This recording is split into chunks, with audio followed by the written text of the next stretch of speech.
नमस्कार, मैं हूं शरद द्विवेदी और हमारी खास पेशकश देश के नाम मोदी का पैगाम, इसमें आपका बहुत स्वागत है।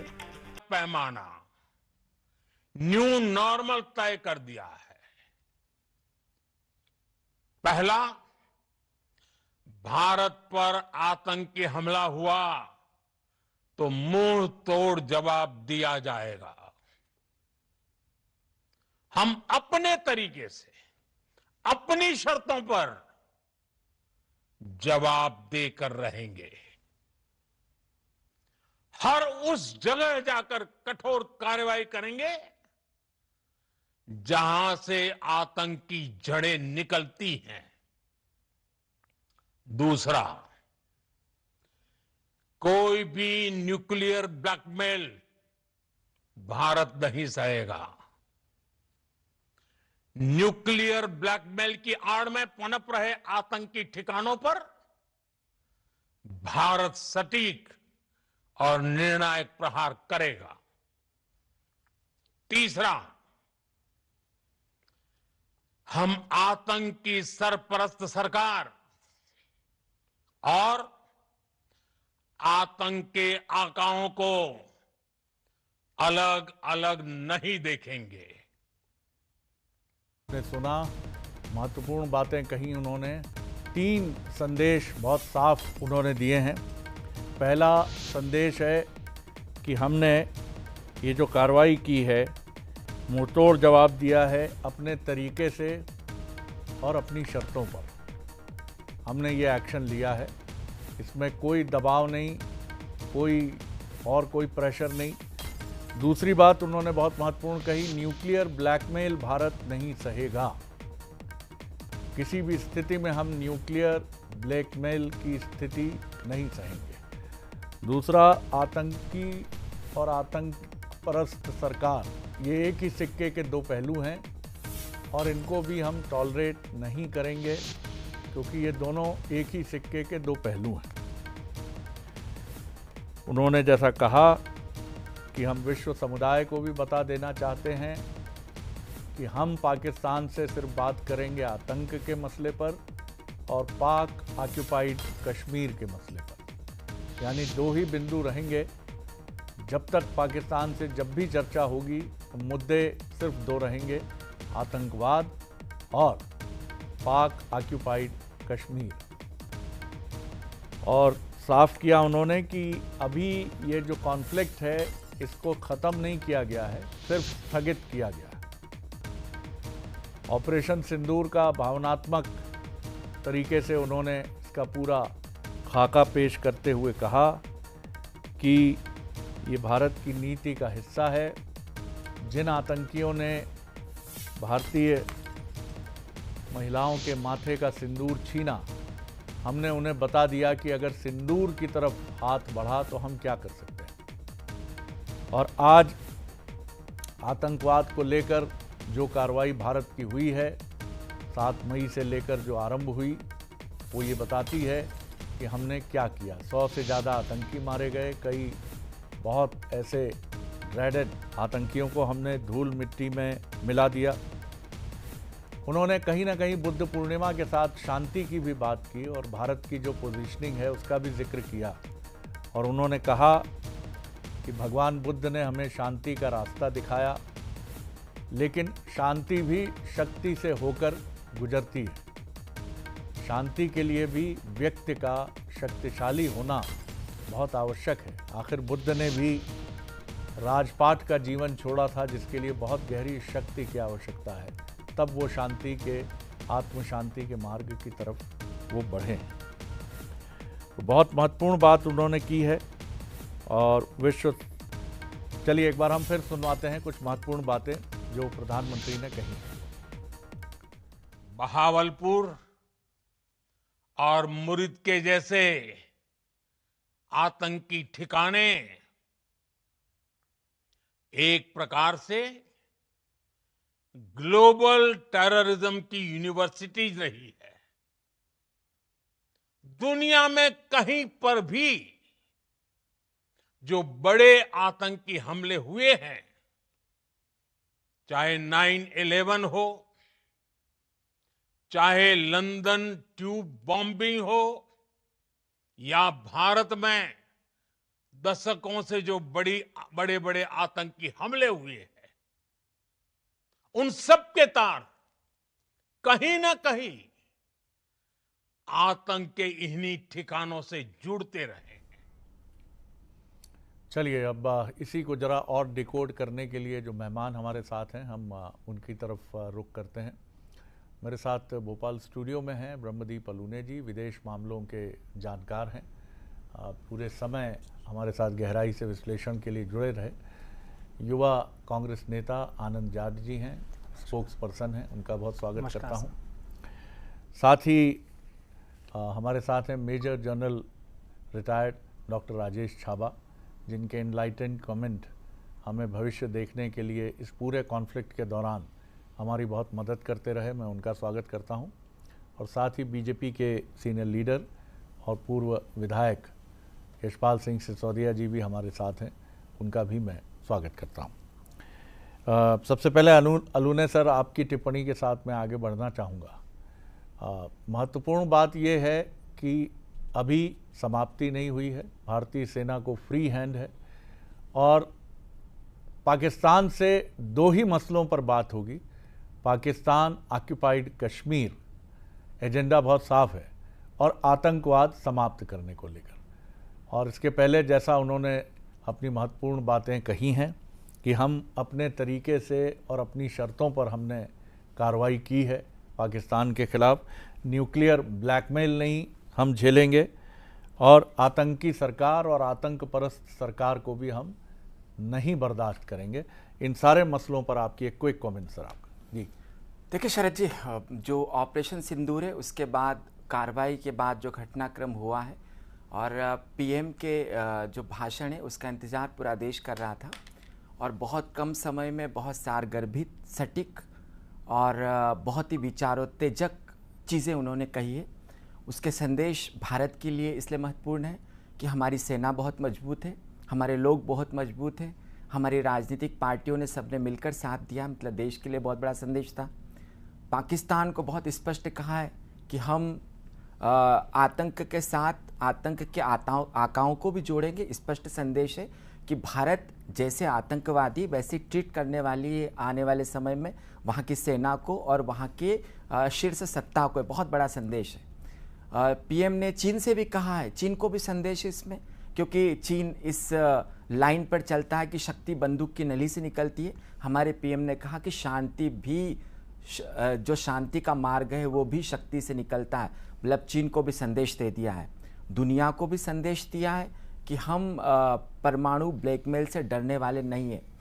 तो यह जो भाषण है पीएम का, इसमें एक चीज़ और, क्या बिटवीन द लाइंस ये ट्रम्प साहब का जवाब है कि आतंकवाद और व्यापार भी एक साथ नहीं चलेंगे? आज ट्रम्प साहब का एक जो ट्वीट है इसी मसले पर, उनका कहना है कि जैसे वो ये कहते हुए नज़र आए कि मैंने ये भी कहा कि दोनों मुल्कों से व्यापार बंद कर दूंगा।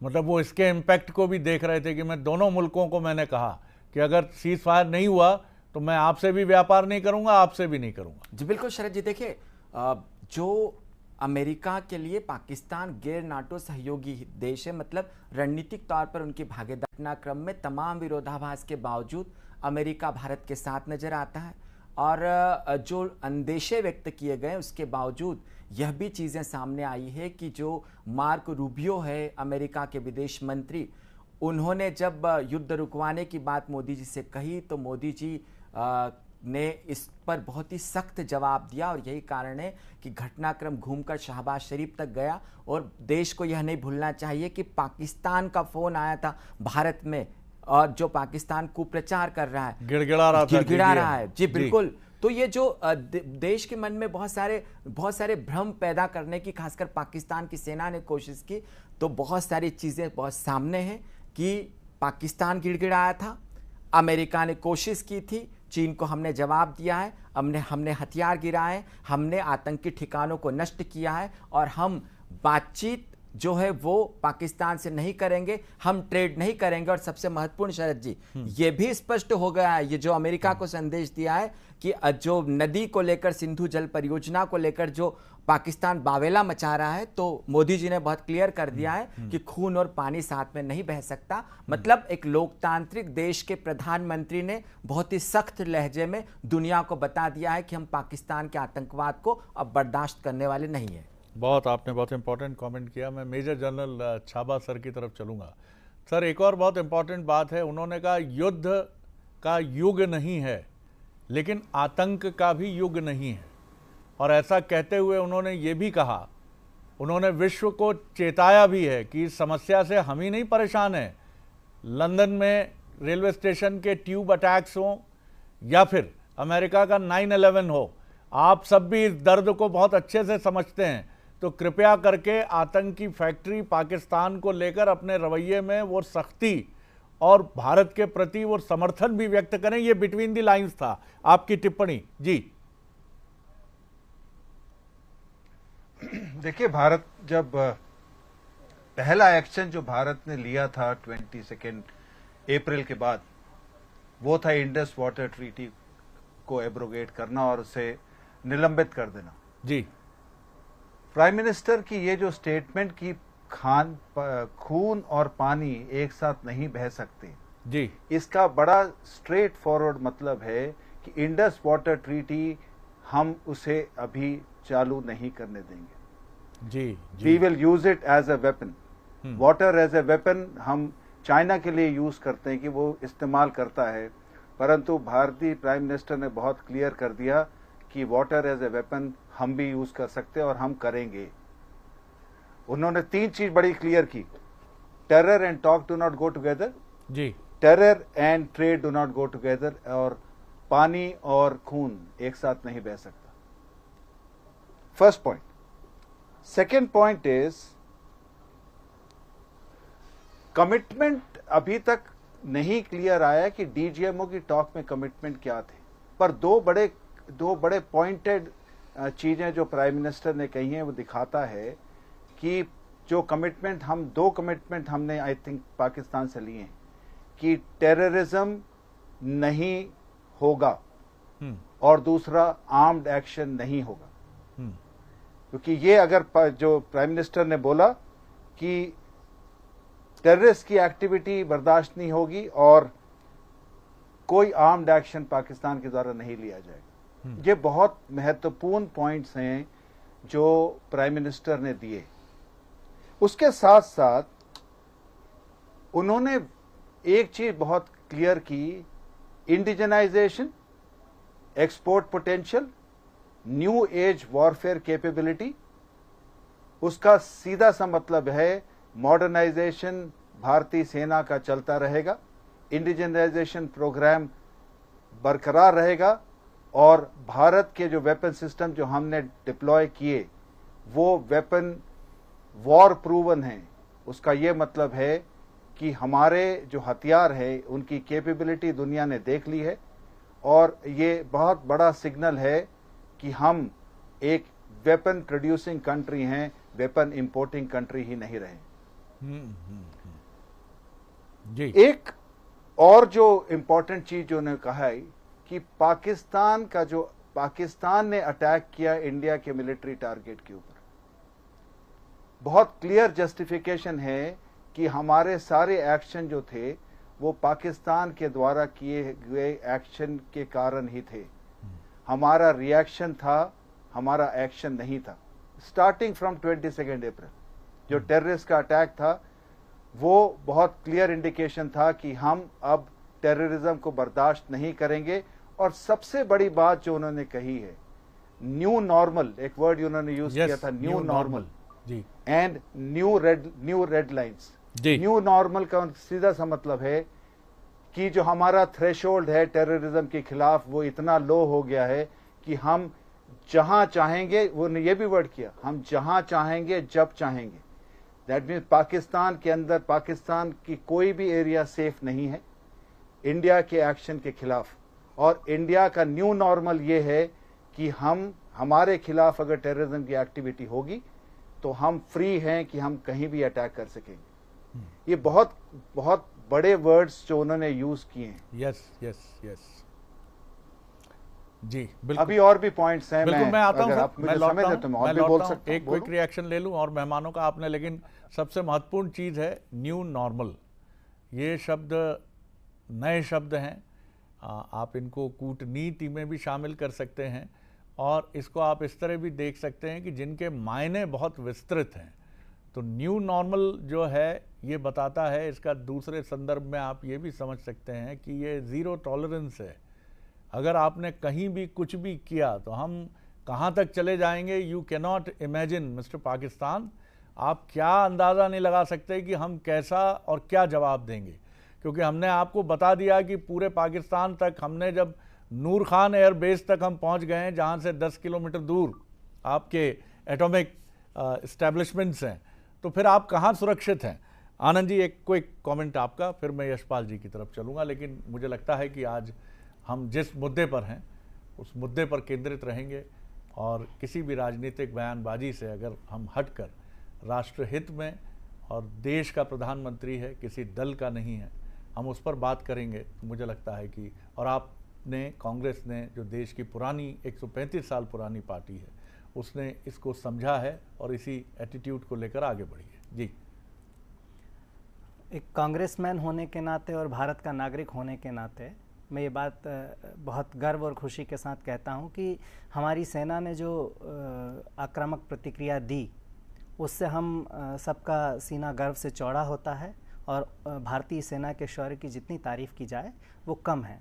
और मैं हमेशा भारतीय सेना के साथ खड़ा हूँ, मेरी पार्टी खड़ी है। देश की सरकार कोई फ़ैसला लेना चाहती है, उन सारे फैसलों पर हम सरकार के साथ मौजूदा दौर में खड़े हुए हैं। लेकिन प्रधानमंत्री जी का संबोधन सुना, बहुत सारी चीज़ें उन्होंने क्लियर करने की कोशिश की, लेकिन कुछ सवाल शरद जी अभी भी अनुत्तरित हैं जो भारत के नागरिक के तौर पर मुझे पूछना चाहिए। ठीक है, आपने कहा कि राजनीतिक कार्यकर्ता होने के नाते आप आज राजनीति मत कीजिए, मैं राजनीति नहीं करना चाहता, लेकिन सवाल तो है कि जब आप लोग बता रहे हैं कि पाकिस्तान डीजीएमओ स्तर की बातचीत में गिड़गिड़ाया कि हमसे टॉक कर लो, सीज़ फायर कर लो, तो ये सारे जो पॉइंट हैं, इन सारे पॉइंट पर किन शर्तों पर आपने समझौता किया वो उजागर कर देते। आपके पास बहुत बड़ा मौका था क्योंकि पूरा देश टकटकी लगाकर 8 बजे सुन रहा था। एक बात। दूसरी बात यह है कि भारत और पाकिस्तान जब आपस में बात कर रहे थे तो ऐसे समय में जो अमेरिका के राष्ट्रपति हैं वो सरपंच बनकर पंचायत सुलझाने में, निपटाने में क्यों लगे थे। उनका ट्वीट जो है उसको खंडन करने की भारत सरकार ने कोशिश क्यों नहीं की जब उन्होंने कहा कि सीज़ फायर हो गया है। तो सीज़ फायर अमेरिका करेगा या भारत और पाकिस्तान करेंगे। तो ये बहुत सारे प्रश्न हैं। प्रधानमंत्री जी 2 सर्वदलीय बैठकें हुई, उसमें नहीं गए। और आज मैं भाजपा के प्रवक्ता की प्रेस कॉन्फ्रेंस भी शरद जी देख रहा था, उसमें उन्होंने दावे किए कि भारतीय सेना ने ये कर दिया, भारतीय सेना ने वो कर दिया। ठीक है, हम सारी बातें मानने को तैयार हैं, लेकिन भारत सरकार आधिकारिक तौर पर कहने की बजाय भाजपा के मंच से क्यों कहलवा रही है ये बात। भारत सरकार की तरफ से ये स्टेटमेंट क्यों नहीं आना चाहिए कि हमने इतने बेस कैंप खत्म कर दिए हैं, इतने आतंकी मार दिए हैं, इतने अधिकारी मार दिए हैं। भाजपा का प्रवक्ता क्यों कर रहा है। मैं रिएक्शन लेता हूं यशपाल जी के, लेकिन मुझे लगता है एक तो समझौता अभी नहीं हुआ है, ये सिर्फ एक सीज फायर है और वो भी कभी भी समाप्त हो सकता है अगर पाकिस्तान ने कोई भी बेवकूफ़ी, कोई भी गलती की। और मुझे लगता है कि 2 दिन से जो हमारे डीजीएमओ और उनके साथ सुपर सीनियर लेवल के तीनों सेनाओं की इकाई के जो प्रमुख अधिकारी हैं, वो भी मुझे लगता है कि फर्स्ट ऑफ इट्स काइंड है। तो भारत सरकार की तरफ से और भारत की सेना की तरफ से वो जवाब दिया गया है। बहरहाल यशपाल जी, आपका रिएक्शन और कुछ प्रश्न भी जो आनंद जी ने खड़े किए हैं, आप चाहें तो उनका भी जवाब दे सकते हैं। जी देखिए शरद जी, आज की इस डिबेट में, आज के विषयों में आदरणीय डॉक्टर राजेश छाबा जी ने, आदरणीय ब्रह्मवती जी ने, आपने स्वयं ने, प्रधानमंत्री नरेंद्र मोदी जी ने जो राष्ट्र के नाम संदेश दिया है, उस संदेश के बाद जो प्रमुख चीजें वो कह रही गई, जो प्रमुख चीजें सामने आई है, कमोबेश आज प्रधानमंत्री नरेंद्र मोदी जी का जो राष्ट्र के नाम संबोधन था, देखिए मैंने भी एक चीज नोट करी शरद जी, इसलिए कि राष्ट्र के नाम का संबोधन हो रहा है, उसमें क्या चीज निकल करके आई है, ये आपके लोकप्रिय चैनल बंसल के माध्यम से अगर आम लोगों तक जाएगी तो हम भी उसकी स्टडी करके बैठे, क्योंकि आज का जो विषय था उस विषय को लेकर के माननीय प्रधानमंत्री नरेंद्र मोदी जी ने जैसा अभी आया बात करके क्या होगा, तो आतंकी हमले का मुंहतोड़ जवाब दिया जाएगा। प्रधानमंत्री जी ने इस बात को दोहराया है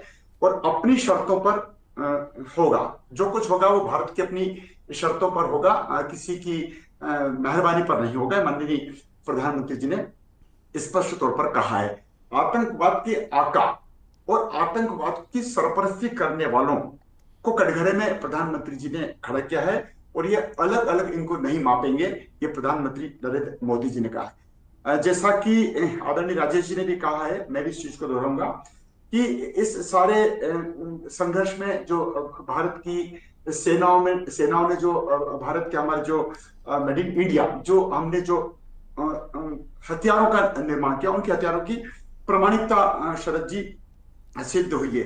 बहुत बड़ी बात कही है माननीय प्रधानमंत्री नरेंद्र मोदी जी ने कि यह युग युद्ध का नहीं है, लेकिन यह युग आतंक का भी नहीं है। पाक आतंकवादियों को खाद और बीज दे रहा है, खाद और पानी दे रहा है, ये प्रधानमंत्री नरेंद्र मोदी जी ने कहा। और उन्होंने ये भी कहा है कि पाक इस बात को समझ ले कि आप आतंकवाद को खाद और पानी दे रहे हैं, यह पाक को ही खतरा होगा, एक पाक भी इसका सामना करेगा। देखिए, जहां तक प्रधानमंत्री नरेंद्र मोदी जी की एक एक बात, पानी और खून एक साथ नहीं बह सकते हैं, ये इतनी बड़ी बात कही है। और पाक से बात होगी शरद जी तो सिर्फ एक विषय पर होगी, पाक को लेकर के और आतंक पर ही टिप्पणी होगी। किसी भी सूरत में माननीय प्रधानमंत्री नरेंद्र मोदी जी देश की जनता को यह संदेश देने में सफल हुए हैं कि यह जो बात सामने आई है वो स्थगित किया गया है और पाक की गतिविधियों को कसौटी पर मापा जाएगा। ये हम नहीं कह रहे हैं शरद जी, प्रधानमंत्री नरेंद्र मोदी जी ने कहा है। और अब कोई भी आतंकवादी हमला अगर होता है तो उसको युद्ध की श्रेणी में माना जाएगा। आतंक के साथ कोई समझौता नहीं। प्रधानमंत्री नरेंद्र मोदी जी ने पूरे विश्व को आज संदेश दे दिया है कि आतंकवाद से कौन कौन से देश अछूते रहे हैं और इसकी जो पाठशाला है, इसका जो आतंक का जो अड्डा है, उसको नेस्तनाबूद करने में भारत के सैनिकों ने सफलता प्राप्त की है। प्रारंभ में भी मोदी जी ने सैल्यूट किया है और अंत में भी सेना को सैल्यूट किया है। अर्धसैनिक बलों तक को उन्होंने याद किया है, बीएसएफ को भी उन्होंने याद किया है और पूरे देशवासियों की एकता और सारे राजनीतिक दलों को भी उन्होंने धन्यवाद दिया है और इस बात को आगे बढ़ाया है कि देश के इस संकट के दौर में सारी राजनीतिक पार्टियों ने उनका साथ दिया है। शरद जी, आज प्रधानमंत्री नरेंद्र मोदी जी की बातों ने स्पष्ट कर दिया है कि किसी भी सूरत में भारत आतंकवाद को स्वीकार नहीं करेगा। जी अलूने साहब, एक चीज जिसकी तरफ मेजर जनरल छाबा सर ने हम सबका ध्यान खींचा, न्यू नॉर्मल का एक सहज अर्थ में अगर मैं इसको आपको समझाने की कोशिश करूं तो न्यू नॉर्मल का मतलब है जो पहले नहीं होता था लेकिन अभी बहुत सामान्य हो गया, which is a very common nowadays, but पहले ये बड़ा अनयूजुअल माना जाता था। इसको थोड़ा और इलॉबरेट करें। क्या उन्होंने ये बताया कि हम जो कुछ कर रहे हैं ये न्यू नॉर्मल है? आप इसको पहले देखेंगे तो शायद आपको लगेगा ऐसा तो होता नहीं था, इट इज़ क्वाइट अनप्रेसिडेंटेड, ये क्या हो गया। बट अब ये न्यू नॉर्मल है कि इजराइल घुस के मारता है, तरह तरह के अटैक्स करता है, वो मतलब वो भी कर लेता है जिसकी कल्पना नहीं है कि पेजर बॉम्ब हो जाते हैं, वो फटते हैं और वो जवाब देता है। न्यू नॉर्मल एक ऐसा शब्द है जिसको एलॉबरेट ना करके उन्होंने एक शब्द छोड़ दिया, लेकिन इसकी व्याख्या बड़ी व्यापक है। मैं छाबा सर से भी समझूंगा लेकिन आपसे भी जानना चाहूंगा। जी बिल्कुल शरद जी, देखिए प्रधानमंत्री का जो उद्बोधन है बहुत दिलचस्प है, बहुत सारे विषय हैं, लेकिन जब न्यू नॉर्मल की बात करते हैं तो बहुत स्पष्ट है भारत की जो सैन्य रणनीति है वो अब परंपरागत तरीके से युद्ध नहीं लड़ेगी। भारत की सैन्य रणनीति में आधुनिकतम हथियार होंगे। बहुत महत्वपूर्ण बात। और सबसे बड़ी बात है जो आधुनिकतम हथियार हैं वो आत्मनिर्भर भारत से आने वाले हथियार होंगे। मतलब देखिए, उदारीकरण और वैश्वीकरण का दौर है, तो वैश्विक संदेश है कि भारत जो है अब आत्मनिर्भर है हथियारों के बाजार में भी। और दूसरी बात है, उदार इसलिए है कि हम यदि शांति से कोई रहता है तो उसके साथ ट्रेड करेंगे, मतलब एक व्यापार का संदेश दे दिया। दूसरी बात है हमारी सैन्य रणनीति में जो हमने बहुत अच्छी चीज़ें जो उभर कर आई है कि देश की पहली बार तीनों सेनाओं ने मिलकर एक आतंकी जो आतंक के खिलाफ जो ऑपरेशन था उसको देश की 3 सेनाओं ने मिलकर पूरा किया है, मतलब ये अद्भुत है। और सबसे बड़ी बात है कि इस आतंक के ढांचे को नष्ट करने के लिए हम किसी हद तक जा सकते हैं। इसका मतलब है कि जो आतंक का ढांचा है उसको हम बहुत ही आक्रामक तरीके से नष्ट कर देंगे। और यहाँ पर जो सबसे बड़ा संदेश है कि परमाणु जो ब्लैकमेल करता रहा है उसको उससे निपटने के लिए भारत की बहुत जो सेना है वो पूरी तरीके से तैयार है। ठीक वैसा ही है जैसा ईरान अक्सर इजराइल को धमकी देता है, इसके बावजूद इजराइल ने ईरान के अंदर घुसकर उसके कई ठिकानों को नष्ट किया और ईरान के परमाणु ठिकाने को भी नष्ट किया है। तो भारत ने संदेश दिया है कि भविष्य में भारत पाकिस्तान में घुसकर उसके परमाणु संयंत्रों को भी निशाना बना सकता है। और मैं फिर इसको छाबा साहब से समझूंगा। सर, न्यू नॉर्मल को तो आप थोड़ा एलॉबरेट कीजिएगा ही। क्या इसका ये भी अर्थ है कि जिस तरह अमेरिका एबटाबाद आके और उठा के ले जाता है पूरे परिवार के साथ अटैक करता है ओसामा बिन लादेन पर और ले जाकर समुद्र में मछलियों के हवाले कर देता है, वो ताबूत ऐसा कहा जाता है कि समुद्र में छोड़ दिया गया था। जो सील अमेरिका की सबसे ड्रेडेड जो सेना का हिस्सा है, सील की ऑपरेशन की कार्रवाई थी। दूसरा, जिस तरह रूस यूक्रेन पे अटैक करता है और जिस तरह से इजराइल अटैक करता है हमास के ऊपर, तो आप ये समझ लें कि न्यू नॉर्मल का क्या ये अर्थ है कि आप करें तो वो कार्रवाई है और हम करें तो वो क्या है? फिर आप डोंट क्वेश्चनेबल, हमें प्रश्नों के दायरे में मत लाइए। और दूसरी जो महत्वपूर्ण बात जो कह रहे थे कि आप हमेशा कहते रहें कि एटम बॉम्ब है ही नहीं, तो क्या हमारी इंटेलिजेंस एजेंसीज ने इसकी पुष्टि कर दी है कि आधा अधूरा कच्चा काम किया है? प्रधानमंत्री का ये कहना भी बहुत सिग्निफिकेंट है कि हम परमाणु ब्लैकमेलिंग में नहीं फंसेंगे। जी देखिए, परमाणु बम पाकिस्तान के पास हैं, इसमें तो कोई शक नहीं। वो डिक्लेयर्ड न्यूक्लियर पावर है, उसने एटॉमिक बॉम्ब टेस्ट किए हैं, तो उसमें तो कोई शक नहीं है कि और रिपोर्ट्स के हिसाब से जाएं या हमारी इंटेलिजेंस एस्टिमेट्स के हिसाब से जाएं तो पाकिस्तान के पास भारत से ज्यादा न्यूक्लियर बॉम्ब्स हैं। Anyway, that's beside the point. New normal की डेफिनेशन करते हैं। न्यू नॉर्मल की डेफिनेशन अगर हम सीधी तौर पे समझें तो वो प्राइम मिनिस्टर ने 2-3 चीजों से स्पष्ट कर दी है। पहली बात, उन्होंने 3 चीज का जिक्र किया।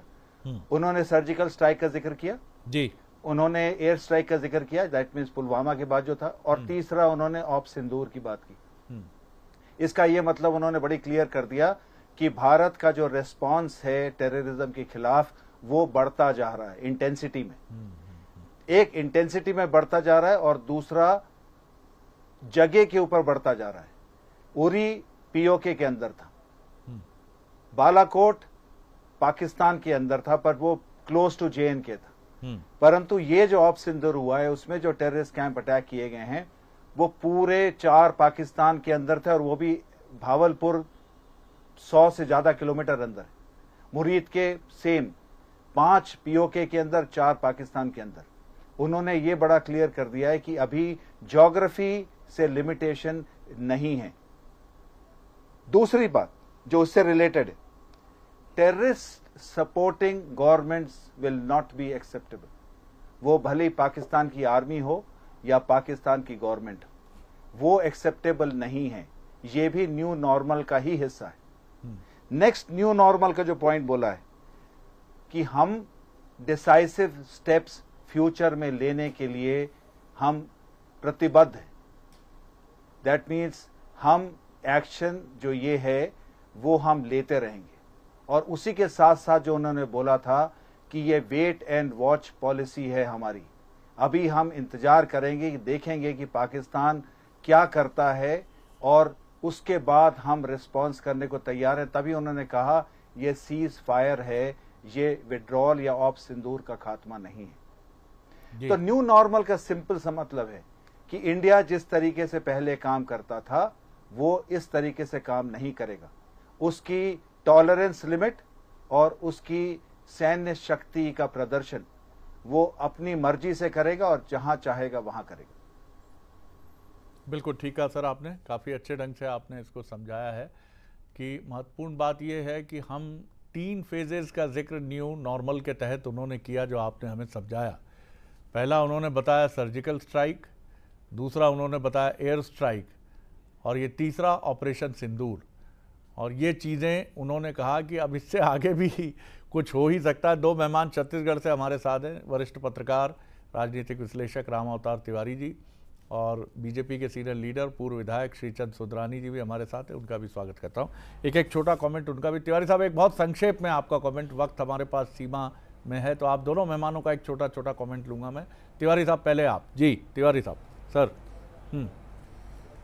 देखिए, अभी तक जो बयान या जो घटनाक्रम वो सेना की तरफ से आ रहा था। सेना ने पूरे वो जो घटनाक्रम हुए हैं उनको प्रमाणित तौर पे बताया। एक नेता के तौर पर, विश्व के नेता के तौर पर, भारत के नेता के तौर पर उन्होंने जो सरकार की मंशा है, सरकार की मंशा आना जरूरी था। अभी तक सरकार की मंशा नहीं आई थी। हमने सारे घटनाक्रम, सारे परिस्थितियों पर सरकार का क्या रुख है क्योंकि कांग्रेस जो है वो संसद की मांग कर रही है, तो एक पॉलिटिकल रुख आ गया है। जब से ट्रंप जी आए हैं उसके बाद से पॉलिटिकल रुख आया है। इसमें पॉलिटिकल बयान देश के राष्ट्राध्यक्ष का आना जरूरी था। तो ये मोदी जी का आया है कि हम सख्त रहेंगे, आगे हम करेंगे। तो उसने अपनी सरकार ने अपनी नीतियों का, अपनी बातों को देश की जनता के सामने, समर्थकों के सामने, आलोचकों के सामने और विश्व के सामने बड़ी बेखूबी, बड़ी प्रमुखता से रखा है कि हम अब कोई भी जो लड़ाई है प्रमुखता से लड़ेंगे। और हमने बता दिया कि हम कहाँ खड़े हैं, किस तरह से हम मजबूत हैं। और जो पाकिस्तान की जो नीतियां हैं उनकी उन्होंने आलोचना की, भारत के जो सेना को सलाम किया। तो और भविष्य में जो है, भविष्य में होने वाली जो घटनाएं हैं उसका हम किस तरह जवाब देंगे, ये एक तरह से जो लीडर को बताना चाहिए। वो लीडर ने अपना सब चीज संदेश जो है दे दिया है। अब जनता को, जो कुछ लोग सोशल मीडिया में या अनेक तरीके से जो बातें अलग अलग तरीके से आ रही थी, उन बातों का भी जवाब है ये कि भारत अब मजबूती के साथ पूरे लड़ेगा आतंकवाद के खिलाफ, आतंकवाद गतिविधियों के खिलाफ। ये उन्होंने पूरा चीजों को बहुत प्रमुखता से एक तिवारी साहब छोटा सा एक उत्तर और चाहूंगा आपसे, एक छोटा सा उत्तर और चाहूंगा कि ये अवसर भी है क्योंकि बीच में हमने कुछ कड़वाहट कुछ अधिक देखी सत्ता पक्ष और विपक्ष में, तो ये एक मौका भी है दोनों के नज़दीक आने का। एक बहुत अच्छा अवसर है ये, और इसमें दोनों को ही समान रूप से कदम आगे बढ़ाने होंगे, क्योंकि ये एक मौका भी है जो भारत की 1947 से लेकर अब तक की जो गौरवशाली लोकतांत्रिक परंपराएं हैं, जिसमें दलगत राजनीति से ऊपर उठकर भारत ने हमेशा हर संकट में साथ चलने का संकल्प प्रदर्शित किया है। तो इसमें दोनों ही दलों को और अधिक कॉन्फिडेंस के साथ और अधिक विश्वास के साथ सामने आना चाहिए, और दोनों को बहुत बड़े मन का प्रदर्शन भी करना चाहिए। खासतौर से मैं समझता हूं कि सत्ताधारी दल के नाते बीजेपी को भी, और सबसे महत्वपूर्ण विपक्षी दल होने के नाते कांग्रेस को भी। जी एक छोटा सा कमेंट इस पर बस। जी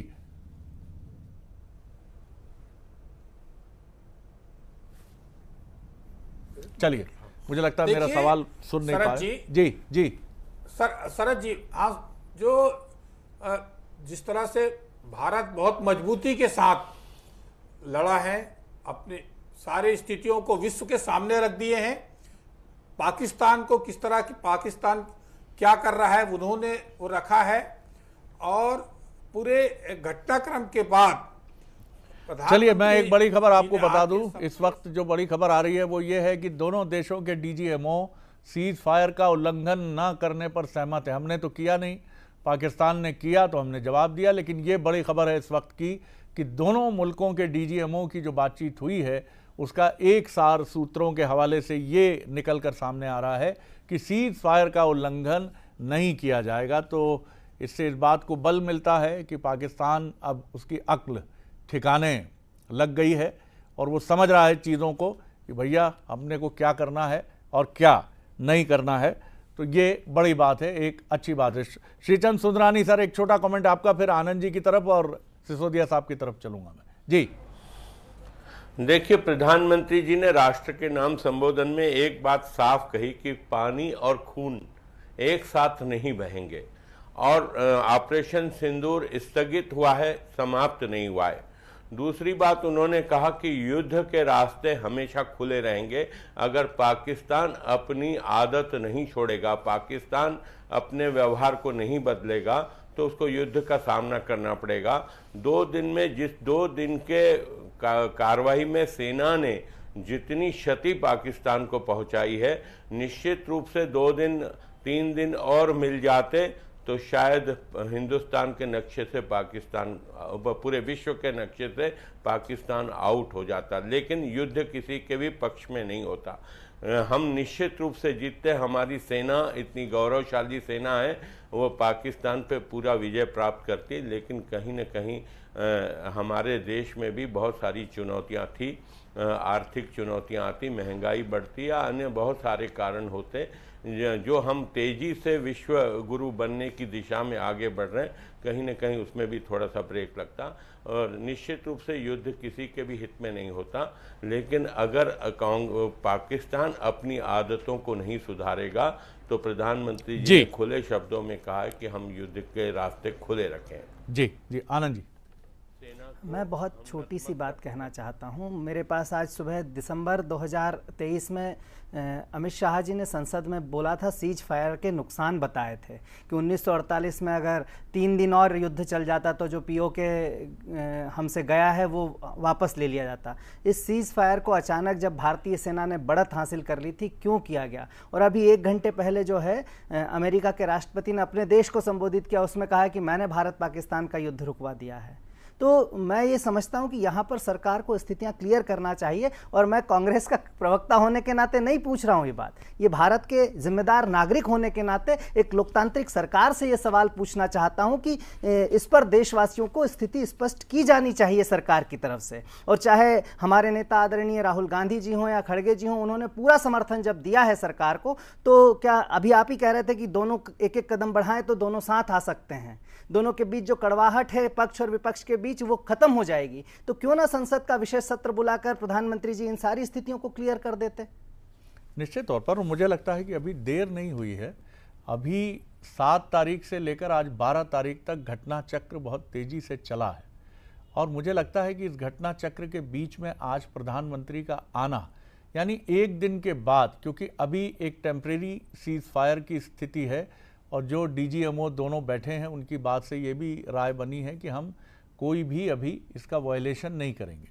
तो अब हमारे पास ये एक ब्रीदिंग स्पेस है कि हम उन एक्टिविटीज़ को आगे बढ़ाएं जो एक्टिविटीज़ राजनीतिक दलों को उनके साथ बैठकर उनको अवगत कराना, उनके क्वेश्चंस पर बात करना। और जहाँ तक रही बात है तो बिटवीन द लाइंस इसमें बहुत सारी चीज़ें हैं जो मेरे ख्याल से सवाल बहुत सारे लोगों के मन में है।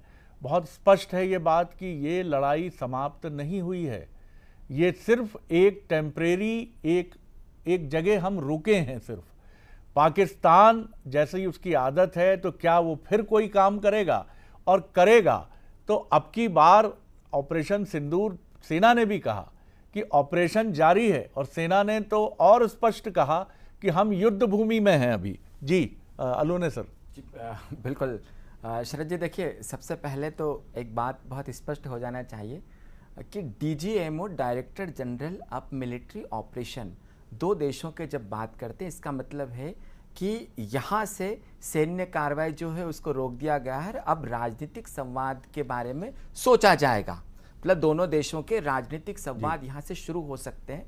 तो कोई भी जब युद्ध होता है तो वो अंततः रुकता है। दूसरी बात यह है कि कोई भी जब युद्ध होता है तो उसकी कुछ न कुछ मध्यस्थता होती ज़रूर है। 1965 में रूस ने किया था, 1971 में भी किया था। मतलब 2 दुश्मनों को जब एक मेज पर बिठाना है तो इसको लेकर हमारे मन में कोई भ्रम नहीं होना चाहिए कि कोई मध्यस्थ बीच में आया क्यों। और तीसरी बात जो सबसे महत्वपूर्ण बात है, इस युद्ध के बाद यदि पाकिस्तान से राजनीतिक संवाद होता है तो वो इसलिए अच्छा है क्योंकि मोदी जी ने यहाँ पर पाकिस्तान की जनता को भी संदेश दिया है कि वे आतंक के साथ आगे नहीं चल सकते। और निश्चित तौर पर पाकिस्तान की जनता जो या वहाँ पर रहने वाले बहुत सारे लोग हैं वो चाहते हैं कि भारत के साथ व्यापार हो, वो चाहते हैं कि उनके देश में लोकतंत्र हो। और पाकिस्तान जिस प्रकार से आंतरिक विद्रोह से अभी जूझ रहा है तो वहाँ के लोग एक तभी हो सकते हैं जबकि वहाँ पर सेना को खारिज करके लोकतंत्र स्थापित किया जाए। तो मोदी जी ने अपनी बातों के जरिए पाकिस्तान की जनता में भी सेंध लगाई है। ये हमारी बहुत बड़ी कूटनीतिक विजय है। जी, और एक और महत्वपूर्ण बात है, मुझे लगता है उसकी तरफ भी बराबर ध्यान रहना चाहिए। न्यू नॉर्मल जो पहले नहीं होता था लेकिन अब बहुत सामान्य है, ये कहकर भारत ने ये बताने की कोशिश की है कि पानी इसके पहले रोका नहीं गया। शायद वो माना जाता था कि ऐसा नहीं करना चाहिए। आज से 30 साल 45 साल पहले और पहले ये माना जाता था कि ऐसा करना उचित नहीं होगा। लेकिन चीन जब अपनी झील का इस्तेमाल भारत के पूर्वोत्तर इलाकों में बाढ़ के लिए और चुनौती देने के लिए करता है, जिसको वाटर बम कहा जाता है, तो भारत भी अब उस तरफ बढ़ा है। तो बहुत तौर तरीके बदले हैं। यशपाल जी, एक क्विक कमेंट, फिर डॉक्टर राजेश छाबा की तरफ चलूंगा। जी देखिए शरद जी, एक तो आपने स्वयं ने कह दिया कि किस प्रकार से पाक की जो एक छोटा कमेंट इस पर भी आपका चाहूंगा, जो आनंद जी ने बात उठाई, क्या अब पॉलिटिकल डायलॉग या विशेष सत्र और ये सारी प्रक्रिया भी बीजेपी शुरू कर सकती है? इस पर भी एक छोटा कमेंट आपका। जी देखिए शरद जी, जो कुछ घटनाक्रम चल रहे हैं, आज भारत के प्रधानमंत्री नरेंद्र मोदी जी ने जो सेनाओं के प्रमुखों के और जो डीजीएमओ के जो आज वक्तव्य आए हैं, जो प्रेस कॉन्फ्रेंस हुई है, उसके बाद प्रधानमंत्री जी का बोलना इस बात का घोता है कि भारतीय जनता पार्टी के नेतृत्व वाली सरकार के मुखिया, देश के यशस्वी प्रधानमंत्री जी की क्या लाइन है, क्या उनका विचार है, क्या उनका मन है। और जहां तक आदरणीय छाबा जी ने और आदरणीय हमारे अलू ने जी जो बात कही है, और आपने स्वयं में प्रश्न करके आपको बहुत अच्छा लगा, मैं उसके लिए धन्यवाद देना चाहता हूँ। न्यू नॉर्मल की डेफिनेशन को बहुत अच्छे से आदरणीय दोनों हमारे विषय विशेषज्ञों ने बताया। लेकिन इसमें एक चीज मैं और जोड़ना चाहूंगा, आतंक के आका और उसकी सरपरस्ती करने वाली सरकार, ये भी एक न्यू नॉर्मल के तौर पर देखा जा सकता है। और आतंकियों के शव, आतंकवादियों के जो शव थे, जो जनाजे थे, उसमें सेना की उपस्थिति और उन लोगों की उपस्थिति को भी प्रधानमंत्री नरेंद्र मोदी जी ने कोड किया है।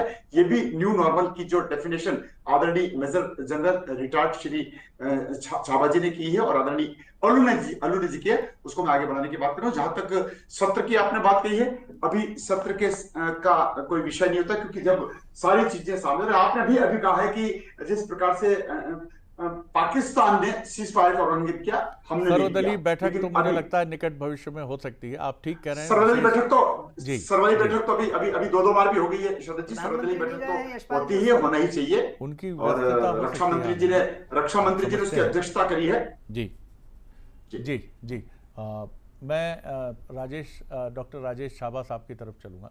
सर, एक और जो इसमें महत्वपूर्ण बात समझ में आती है कि आतंक के खिलाफ अब सेना जवाब देगी, जो मैं समझ पाया जितना।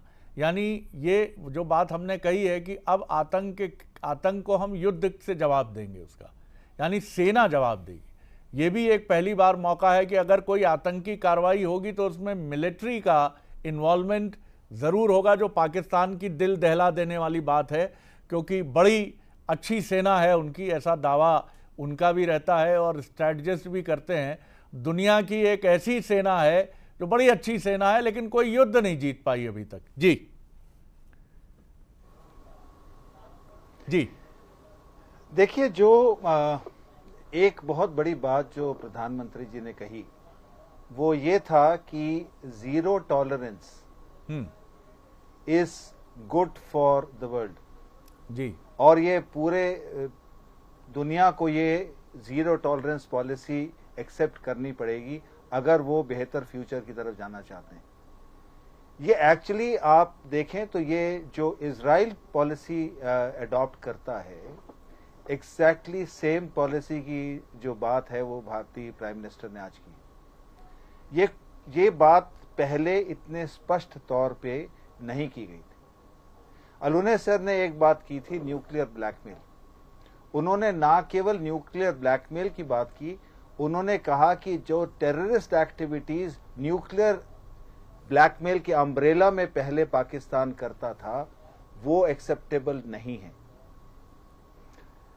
उसके बाद एक और जो बड़ी बात उन्होंने कही, उन्होंने यूनिटी की कॉल की, कंट्री की यूनिटी के बारे में बात की। उन्होंने जो डीजीएमओ की बात की कि डीजीएमओ के पास हमारे डीजीएमओ के पास पाकिस्तान के डीजीएमओ को कॉल आया, ये ध्यान में रखने वाली बात है कि पहला कॉल जो डीजीएमओ का आया था, पाकिस्तान के डीजीएमओ का, वो सुबह 9:15 बजे आया था, जिसे भारतीय डीजीएमओ ने उठाया नहीं था। और 9:45 के बाद डिसाइसिव एयर स्ट्राइक्स की गई और भारतीय सेना के डीजीएमओ ने कॉल जो पिकअप किया था वो दोपहर के 1:30 बजे किया था और उसके बाद सीज फायर का सोचने के बारे में बोला था और 3:30 बजे पाकिस्तान के डीजीएमओ का फिर से कॉल आया था। उसके बाद ही सीज फायर एक्सेप्ट किया गया। 9:15 से लेके 3:30 बजे तक भारतीय सेना ने जितने एयर अटैक्स किए हैं वो मैक्सिमम उस दौरान किए हैं। ये बहुत बड़ी बड़ी चीजें हैं जो अगर आप समय को ध्यान दें, और प्राइम मिनिस्टर ने इस बात का जिक्र किया कि डीजीएमओ हमारे डीजीएमओ के पास आए, 3 बार आए वो, और तीसरी बार जाके हमने एक्सेप्ट किया। वो समय जो 9:15 से 3:30 बजे का था, उसे हमने इस्तेमाल किया कि पाकिस्तान को दिखाया दिया जाए कि तुम्हारा कोई भी एयरफील्ड, कोई भी न्यूक्लियर एस्टैब्लिशमेंट, आपका नूर खान की जो बात कर रहे हैं, उनके न्यूक्लियर कमांड अथॉरिटी वहां लोकेटेड है 10 किलोमीटर दूर। न्यूक्लियर कमांड अथॉरिटी के ऊपर भी अटैक किया जा सकता है। I will not be very surprise कि actually attack nuclear command authority के ऊपर भी हुआ हो। वो ना तो पाकिस्तान बोलेगा और ना शायद इंडिया बोलेगा। बिल्कुल बिल्कुल, ये बड़ी इंपॉर्टेंट बात है और ये सही बात है कि हमने उस समय का इस्तेमाल एयर अटैक्स के लिए किया और पाकिस्तान को दहलाने के लिए किया। ये भारतीय सेना का स्वभाव और चरित्र भी है। मेजर जनरल GD बख्शी ने हमसे बातचीत में कहा था कि इसी तरह 29 बलूच रेजिमेंट ने कारगिल में, हमने उसके घुटने टेक दिए। जब उसने सफ़ेद झंडा दिखाया तो हमने उसको भी अवॉइड करके 1 घंटे तक गोलीबारी की और उसके बाद छत पर भंगड़ा किया, ये बताने के लिए कि भारतीय सेना की ताकत क्या है। राम अवतार तिवारी सर के लिए मैं बता दूं कि ये उसी समय पहलगाम में थे परिवार के साथ, अपने मित्रों के साथ, जिस समय ये घटना वहाँ घटी। और उन्होंने न सिर्फ उसके बारे में सुना लोगों से, उनकी घबराहट को वहाँ देखा, बल्कि बंसल न्यूज़ को भी उन्होंने वहाँ से लाइव उस वक्त रिपोर्टिंग उन्होंने की। तिवारी सर, आपने उस समय जो माहौल कश्मीर में, स्पेशली पहलगाम और श्रीनगर में देखा और महसूस किया, उसमें आपने क्या परिवर्तन पाया? क्योंकि पहले हम सुनते रहे कि कश्मीर में एक थोड़ा अलग सेंटिमेंट रहता था, पत्थरबाजों की कहानियां भी हमने सुनी, लेकिन अभी जिस कश्मीर की भावनाएं हम तक पहुंच रही हैं, आप तो वहां रह के आपने देखी हैं सारी चीज़ें, वो बहुत मुख्तलिफ थी, बड़ी भिन्न थी। जी देखिए, धारा 370 के हटने के बाद वहाँ का माहौल अच्छा हुआ है और माहौल अच्छा होने के कारण एक तरह से ये कहा जाता है कि पुलिस की जो सुरक्षा थी बहुत ज़्यादा थी, वो कम हुई सुरक्षा। उसी का जो फायदा है वो आतंकवादी उठाए और वो घटना किए, पहली बात। दूसरी बात, उस घटना के बाद हम लोग एक डरे हुए थे उस दिन पूरा। जब वहाँ से लौट रहे थे वापस श्रीनगर, तो तरह तरह से सवाल थे मन में और एक गुस्सा था कि पाकिस्तान को मजा चखाया जाए, पाकिस्तान पर इन आतंकवादियों के जो आतंक लगातार फैलाए हुए हैं उनको नष्ट किया जाए, उसके लिए एक अभियान चलाया जाए। एक मन में गुस्सा था। वो एक सरकार ने और सेना ने जो किया वो काबिले तारीफ था कि सेना ने एक तरफ उनके सारे ठिकानों को ध्वस्त किया। सेना ने अपना शौर्य दिखाया कि भारत कितना मजबूत है। ये एक चीज़ देखने मिला। बस एक और लगा था कि पाकिस्तान को और थोड़ा नेस्तनाबूद और किया जाए ताकि इस तरह की घटनाएं ना हो। अगर अब भारत और पाकिस्तान के बीच हुए तमाम हम लोग युद्धों को अगर आप देखेंगे सिलसिलेवार, तो हर बार हम उसको माफ़ करते हैं, उसको मारते पीटते हैं, उसको ध्वस्त करते हैं, मगर वो फिर उठ के आता है और अपनी बदमाशी करता है और हमारे बेगुनाह लोगों को फिर से मारता है। तो ये उसकी आदत है। आज एक बार फिर समझौता हुआ है, इस समझौते का पालन तो हम करते हैं, वो नहीं करता। जी उसके साथ जो गलत आदतें हैं वो उसका कैसे हल निकाला जाए, ये सवाल अभी भी बना हुआ है। जी बिल्कुल। लेकिन आतंक के चेहरे, जैसे हम कहते हैं कि अच्छाई और बुराई, ये दो पहलू, कभी ये लिट्टे बन जाता है और लिट्टे बनकर भारत के एक पूर्व प्रधानमंत्री की ज़िंदगी के साथ खेल जाता है, कभी ये खालिस्तान बन जाता है और कभी ये स्वर्ण मंदिर में सेना के प्रवेश को आमंत्रित कर देता है और कभी ये धर्म के नाम पर ISIS और पाकिस्तान जैसे मुल्क में जाकर बैठ जाता है। तो मुझे लगता है कि आतंकवाद पानी की तरह बर्तन देखकर उसमें प्रवेश करता है और उसी का आकार ले लेता है। ये लड़ाई चलती रहेगी, लेकिन धर्म की जीत होती है और अधर्म का नाश होता है। ये तय मानिए तिवारी सर, ये होकर रहेगा। लेकिन ये लड़ाई बहुत आसानी से थम जाती है या रुक जाती है, ऐसा नहीं है। ये लड़ाई चलती रहती है और चलती रहेगी भी। मैं सुंदरानी सर का एक कमेंट दूं, उसके पहले प्रधानमंत्री ने टेरर को लेकर क्या कुछ और कहा, एक छोटा सा उनका कमेंट हम सुन लेते हैं जो उन्होंने देश को संबोधित करते हुए कहा, फिर मैं आपकी तरफ आता हूं। भारत का मत एकदम स्पष्ट है। टेरर और टॉक एक साथ नहीं हो सकते। टेरर और ट्रेड एक साथ नहीं चल सकते और पानी और खून भी एक साथ नहीं बह सकता। तो देखिए कितने निर्णायक स्वर में प्रधानमंत्री ने ये बात कही है। जी, एक कोई कमेंट सुंदरानी सर आपका। जी सर। देखिए, निश्चित रूप से प्रधानमंत्री जी ने अपने छोटे से संबोधन में बहुत सारी स्थितियों को स्पष्ट कर दिया। देश की जनता में कोई अब संशय नहीं होना चाहिए, हमारे राजनीतिक दलों में कोई संशय नहीं होना चाहिए। प्रधानमंत्री जी ने साफ कह दिया कि युद्ध के रास्ते हमारे खुले हुए हैं। ऑपरेशन सिंदूर स्थगित है, न कि उसे समाप्त किया गया है। ऑपरेशन सिंदूर किसी भी समय फिर से उपयोग किया जा सकता है। आतंकवाद के खिलाफ हमारी लड़ाई जारी रहेगी, बल्कि उन्होंने पूरे विश्व के लोगों को भी आगाह किया कि आतंकवाद के खिलाफ अपन सब लड़ें। तो निश्चित रूप से आतंकवाद को सहारा देने वाली अगर फैक्ट्री पाकिस्तान है और आगे भी उसकी गतिविधियां जारी रहेगी, तो पाकिस्तान के अस्तित्व को समाप्त होने में कोई देर नहीं लगेगी। जी बिल्कुल ठीक है आपने। Anand ji, quick comment sir. जी, मैं तो बस इतना कहना चाहूँगा कि ये युद्ध विराम, सीज फायर जो भी है, लेकिन प्रधानमंत्री जी ने जो आज बात कही है, उस बात के माध्यम से अगर हम POK की तरफ एक प्रस्ताव संसद में पास करें और फिर उस पर एक लंबी रणनीति के आधार पर अगर हम चलें, तो मैं समझता हूं कि पाकिस्तान पर इससे ज़्यादा प्रेशर बनेगा। और जिस प्रकार से कांग्रेस पार्टी और समूचे विपक्ष ने एकजुटता दिखाई है, प्रधानमंत्री को हर तरह की कार्रवाई में साथ देने का भरोसा दिया है, मैं समझता हूं ऐसा अवसर दोबारा नहीं आएगा। मैं कल भोपाल का एक अखबार पढ़ रहा था, उसमें पूर्व सेनाध्यक्ष जो नरवाणे साहब हैं, उन्होंने भी ये बात कही कि ये ऐसा अभूतपूर्व मौका है जिसे अगर आप चूक गए तो आगे बहुत समय तक इस तरह के अवसर नहीं आएंगे। तो हमें POK को लेने के लिए जो पूरी कोशिश है वो क्यों नहीं करनी चाहिए? मुझे लगता है कि जिस तरह की गौरवशाली परंपरा है, मैं बहुत आशान्वित हूं। अलूने सर का एक क्विक कमेंट चाहूँगा। मुझे लगता है, हो सकता है सरकार पूर्व परंपराओं की तरह सोच रही हो कि कांग्रेस के किसी सीनियर लीडर को UNO में इस मसले पर भारत के रिप्रेजेंटेशन के लिए भेजा जाए। भारतीय प्रतिनिधिमंडल का नेतृत्व तो कांग्रेस का वो लीडर करे।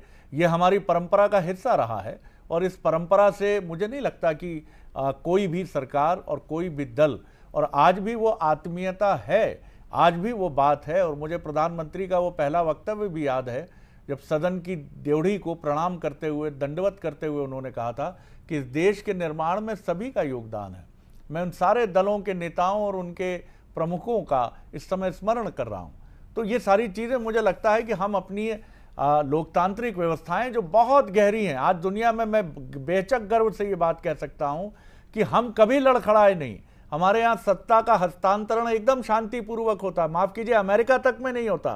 ट्रंप साहब के समर्थन में सड़कों पर भीड़ उतरी थी, पत्थर हाथ में लिए थे, हिंसा की घटनाएं हुई, पाकिस्तान की तो बात ही क्या करें।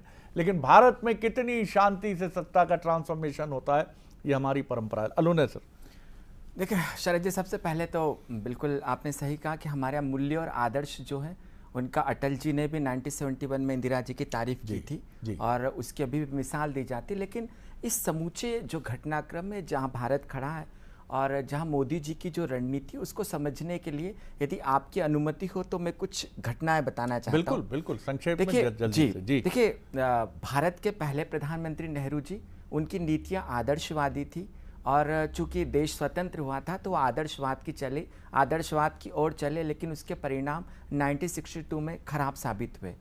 उसके बाद लाल बहादुर शास्त्री ने थोड़ा सा समय लिया, लेकिन प्रधानमंत्री जब इंदिरा गांधी बनी तो वो आदर्शवाद से थोड़ी सी अपनी नीतियों को यथार्थवाद की लाई जब रूस से हमारी रक्षा संधि हुई और वही निर्णायक हुआ 1971 में।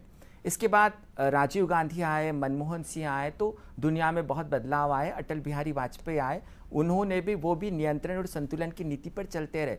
लेकिन आज हम कहाँ पर खड़े हैं? देखिए दरअसल बात यह है कि किसी भी देश के जो राष्ट्रीय हित होते हैं वो सबसे महत्वपूर्ण होते हैं और यहाँ पर यदि हम आदर्शों और मूल्यों से इतर यथार्थवादी राजनीति का परिपालन करें तो यदि हमारे राष्ट्रीय हित पूरे हो सकते हैं तो वो हमको करना चाहिए। और मोदी जी का जो काम करने का तरीका है या जो 3 बार जो उन्होंने नए वर्ल्ड ऑर्डर की बात किया, जो नए तरीके की बात की, उसमें बहुत स्पष्ट है कि आदर्श और मूल्यों के बूते भारत की संप्रभुता के साथ हम समझौता नहीं करेंगे। यदि हमको अपनी लीक से हटकर किसी देश पर हमला करना भी पड़ा तो हम वैश्विक मंचों पर न तो किसी से पूछेंगे, न महाशक्तियों के दबाव में आएंगे। सबसे पहले राष्ट्र की संप्रभुता की सुरक्षा करेंगे और यही यथार्थवादी जो नीति है जो भारत का आईना बनकर दुनिया के सामने आई है, जिसके बारे में शरद जी आपने भी कहा कि सुबह 9:15 बजे फोन करने के बाद आदरणीय छाबा साहब कह रहे थे हमने उनको रिस्पॉन्ड किया 3 बजे। इसका मतलब बहुत स्पष्ट है कि यथार्थवादी नीति का पालन करते हुए यदि पाकिस्तान के परमाणु संयंत्रों को नष्ट करना पड़ा, यदि पाकिस्तान के सैन्य ढांचों को तहस-नहस करना पड़ा, यदि पाकिस्तान की सेना पर हमला करना पड़ा, यदि इस्लामाबाद में भी हमला करना पड़ा तो भारत करेगा। यही यथार्थवादी जो नीति है वो मोदी जी की इस नीति में प्रतिबिंबित होती है। बिल्कुल आपने ठीक कहा सर। छाबा सर, मैं जो देख रहा था, मैं थोड़ी अमेरिका की भूमिका पर आप सब भी जो कहना चाहें इस पे टिप्पणी वो भी आमंत्रित रहेगी, लेकिन मैं आपसे भी थोड़ा समझना चाहूँगा कि ट्रंप साहब कह रहे हैं अपने ख़ास अंदाज में, जो उनका ख़ास अंदाज है कि मैंने दोनों देशों से कहा कि खूब जम के व्यापार करेंगे, बहुत अच्छा व्यापार करेंगे, अगर लड़ोगे तो व्यापार नहीं करेंगे, और फिर इन्होंने युद्ध बंद कर दिया। ये उनका कहना है। लेकिन भारत ने क्या एक संदेश दे दिया है, नो टेरर। अगर टेरर होगा तो टॉक नहीं होगी, अगर आप ये करोगे तो ट्रेड भी नहीं होगा। अपेरेंटली ये मैसेज पाकिस्तान को भी है और क्या अमेरिका को भी है? देखिए, डोनाल्ड ट्रंप ने पहले 2 ट्वीट जो किए थे, उन्होंने एक 1500 साल की भारत और पाकिस्तान की कश्मीर के ऊपर जो डिस्प्यूट है उसकी बात की थी, नॉट रियलाइजिंग कि पाकिस्तान बना ही 78 साल पहले जी। दूसरा फिर उन्होंने दूसरा जो ट्वीट किया उसमें भी 1000 साल की डिफरेंसेस की बात की जी। 1000 साल पहले, एग्जैक्टली 1000 साल पहले तो इस्लाम ही बहुत 1500 साल के करीब हिस्ट्री है। 1500 साल हुए हैं इस्लाम को करीब करीब जी, 1500-1600 साल जी। तो 15 साल तो इस्लाम को हुए। ओके, नाउ एक चीज बहुत इंपॉर्टेंट, आपने एलटीटी की बात की, मुझे याद आ गया कि एलटीटी के खिलाफ 1987 में मेरी भी जान मुश्किल से बची थी जब मुझे सिर पे गोली लगी थी। वो तो भगवान का शुक्र है कि मैं यहाँ पे बैठा हूँ। आपने एक बहुत बड़ी बात की कि आतंकवाद इतनी आसानी से खत्म नहीं होगा। अगर हम सोचें कि प्रधानमंत्री की ये जो टॉक है उसके बाद आतंकवाद पाकिस्तान खत्म कर देगा, याद रखिए उनका एक या 2 जनरेशन पिछली, जब अफगानिस्तान का वॉर शुरू हुआ था, जब सोवियत यूनियन ने उनके ऊपर अटैक, जो अफगानिस्तान को कैप्चर किया था 1979 में, 1979 से लेके आज 46 साल हो गए। 46 साल में 2 जनरेशन निकल चुकी। ये 2 जनरेशन का ब्रेन वॉश हो चुका है। वो टेररिज्म के अलावा उनको कोई आधे उनके जो मदरसाज में पढ़े हैं, जो अभी तालिबान का, पाकिस्तान तालिबान और अफगानिस्तान तालिबान का है, उन्होंने टेरर के अलावा कुछ देखा ही नहीं है, ना कुछ सोचा है इसके बारे में। उनका सारा जो ब्रेन है या थॉट प्रोसेस है वो ही टोटली ब्रेन वॉश्ड है। तो ऐसी जनरेशन को इतनी जल्दी आतंकवाद से दूर करना, ये समय लगेगा। ये आपने बहुत बड़ी बात कही थी। और दूसरा मेजर चीज है, प्रधानमंत्री ने बहुत क्लियरली कह दिया कि जो ऑब्जेक्टिव्स में हम जाना चाहते थे वो हमने अचीव कर लिया और तब हम रुके हैं। ये बड़ा क्लियर संदेश है कि ये जो रुके हैं हम, ये डोनाल्ड ट्रंप या यूएस के कारण नहीं रुके हैं, ये रुके हैं जब हमने अपना ऑब्जेक्टिव अटेन कर लिया। आपको याद है जेडी वैंस ने जो प्राइम मिनिस्टर से बात की थी जी, वो परसों रात को की थी। उसके बाद भी कोई लेटअप नहीं। रहीम यार खान के ऊपर अटैक उसी रात को हुआ था। उसके अगले दिन जो उनके फॉरेन मिनिस्टर रूबी, उन्होंने जयशंकर जी से बात की। उसके बाद भी युद्ध नहीं रुका।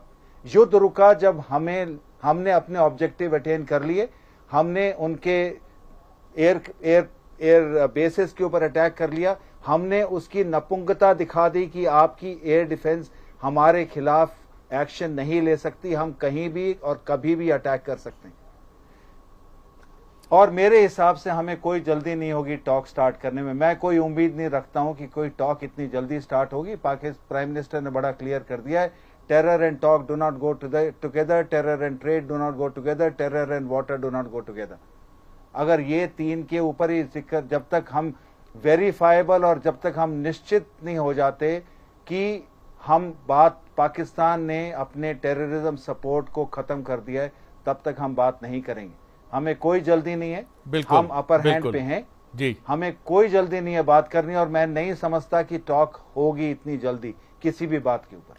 बिल्कुल सर, आपने सही कहा। और देखिए, हमने एक और बड़ा अभूतपूर्व प्रदर्शन किया है कि हमने अपने देश के डीजीएमओ सहित जो सुपर सीनियर ग्रेड के जो हमारे तीनों सेनाओं के अधिकारी हैं, उनको 2 दिन से हम लगातार बिठा रहे हैं। और पाकिस्तान के जिगरे में अभी भी ये नहीं है कि उसकी तरफ से कोई वरिष्ठ सैन्य अधिकारी ब्रीफ कर सके कि उस किया ही नहीं है, आप ब्रीफ क्या करोगे, आप बताओगे क्या। और ये सारी चीज़ें आप इंटरनेशनल वर्ल्ड को बताते हो। एक छोटी सी आपको 2 तस्वीरें हम दिखाते हैं कि वहाँ से शरीफ साहब ने भी कोशिश की बात करने की, लेकिन ऐसी डाउन बॉडी लैंग्वेज थी कि आप देखकर समझ जाएंगे कि कैसे बेदम और किस बेमन से वो एड्रेस कर रहे हैं।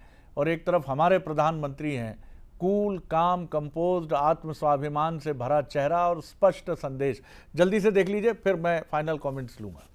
हमारी ये कार्रवाई उस बोसीदा नजरिए के खिलाफ थी जो इंसान दुश्मनी, जारहियत, मजहबी जनून और तासुब पर कायम है। ये हमारी गैरत और असूलों की फतह है। हमने दुश्मन के साथ वही किया जो एक बावकार कौम को ज़ेब देता है।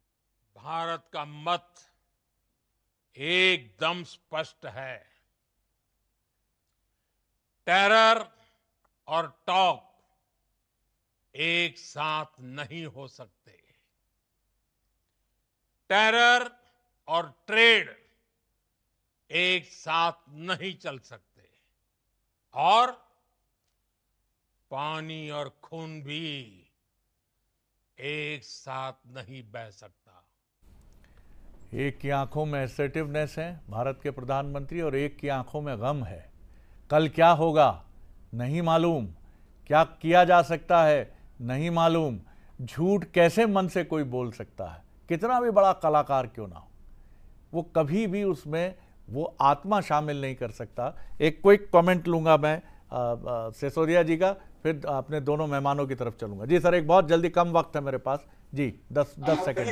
देखिए शरद जी, पीओके के बारे में अगर कोई दल या कोई संस्था अगर बोलती है तो भारतीय जनता पार्टी ने जनसंघ के दौर से लेकर के आज तक, हमें वो नारा आज भी याद है डॉक्टर श्यामा प्रसाद मुखर्जी कहा करते थे, जहां डॉक्टर श्यामा प्रसाद मुखर्जी का जहां बलिदान हुआ शरद जी, हम कहते थे जनसंघ के दौर से लेकर के भारतीय जनता पार्टी के सभा, जहां हुए बलिदान मुखर्जी वो कश्मीर हमारा है। और अभी राष्ट्र के नाम के संबोधन में प्रधानमंत्री नरेंद्र मोदी जी ने साफ कहा है कि पाक से बात होगी तो पीओक से को लेकर के होगी और आतंक पर ही बात होगी। ये बात स्पष्ट होती है कि भारत के प्रधानमंत्री, यशस्वी प्रधानमंत्री, भारत की सैन्य शक्ति को लेकर के आपने सही कहा, कितना सही कहा। और छाबा साहब ने इसको एलॉबरेट कर दिया है कि अभी कोई टॉक होने वाली नहीं, क्योंकि मियाँ पाकिस्तान पहले कहेंगे कि सिंधु का पानी छोड़ दीजिए भाई साहब, फिर वो ये कहेंगे कि भैया और भी चीज़ें जो हैं वो रिलैक्स कर दीजिए भाई साहब, और ये सब हम करने वाले नहीं हैं। तो टॉक, वो पीओके पे क्या बात करने आएंगे हमसे? वो क्या आतंकवाद पे क्या चेहरा लेकर आएंगे? आज ये भी एक बड़ा हैरत पैदा करने वाला एक कि पूरी दुनिया भी पहलगाम की, बारसान घाटी की बात नहीं कर रही। भारत ने अटैक क्यों किया भाई? उसको करना पड़ा, उसने पहल नहीं की। आपने हमारे स्वाभिमान को ललकारा और जाके कहा कि देश के प्रधानमंत्री को बताओ, वो जो पिट्ठू थे, आतंक का पिट्ठू लेकर आए थे, ये कोई क्या वो कोई पटकथा लिख रहे थे? जी, एक सुंदरानी सर, एक कोई कमेंट आपका। जी देखिए, निश्चित रूप से हम लोग आशान्वित हैं।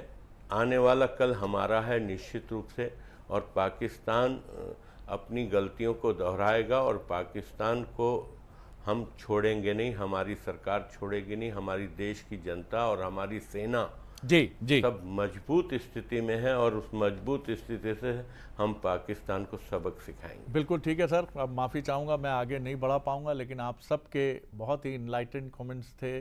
आप सब ने बहुत मन से अपने देश, अपने भारत के बारे में बात की, और मैं इसमें सभी देश के राजनीतिक दलों को कांग्रेस सहित शामिल करूंगा।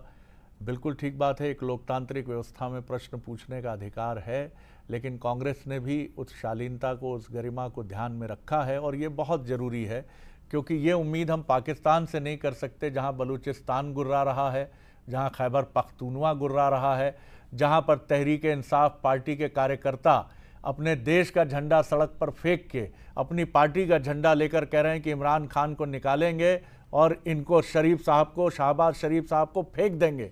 वो पाकिस्तान है और ये भारत है।